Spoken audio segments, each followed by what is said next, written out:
নমস্কার। প্রাথমিক শিক্ষা পর্ষদের নতুন বিজ্ঞপ্তি কি বলেছে এই বিজ্ঞপ্তিতে আমরা দেখে নেব।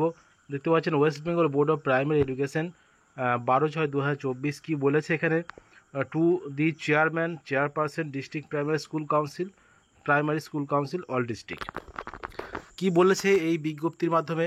Advisory on shifting of school timing considering the prevailing heat wave situation in different part of the state of West Bengal.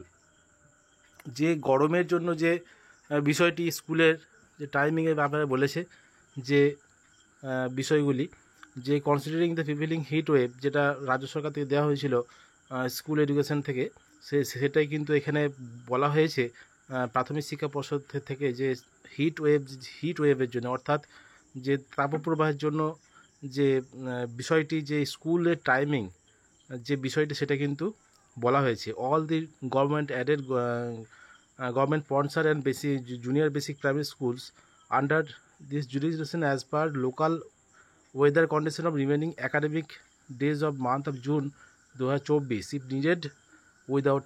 তাহলে এখানে যেটা বলেছে যে 2024 জুন মাসে যে বিষয়টা একাডেমিক ডেজ, সেই বিষয়টা কিন্তু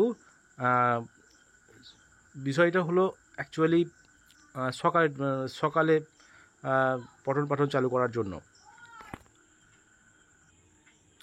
তো এখানে যেমন মিড ডে মিল প্রোগ্রাম চলে ঠিক সেরকমই কিন্তু চলবে, এটা কিন্তু বলা হয়েছে। This letter is being issued in, তাহলে এখানে বলেছে যে কমিশনার অফ স্কুল এডুকেশন থেকে যে নোটিফিকেশনটি করা হয়েছিল তার একটা অংশ তুলে দেওয়া হয়েছে।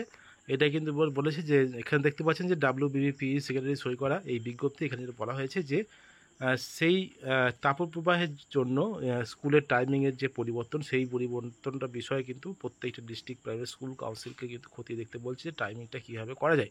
এবং ইতিমধ্যে আমরা দেখেছি যে অনেক ডিস্ট্রিক্ট প্রাইভেট স্কুল কাউন্সিল কিন্তু সকালে স্কুল খোলার পক্ষে কিন্তু বিজ্ঞপ্তি দিয়েছে এবং অনেক ডিস্ট্রিক্ট কিন্তু দেয়নি। তো যারা দেয়নি তাদের ক্ষেত্রেও কিন্তু প্রযোজ্য হবে, তাদেরও কিন্তু সকালে স্কুল করা বাধ্যতামূলক হয়ে দাঁড়াবে।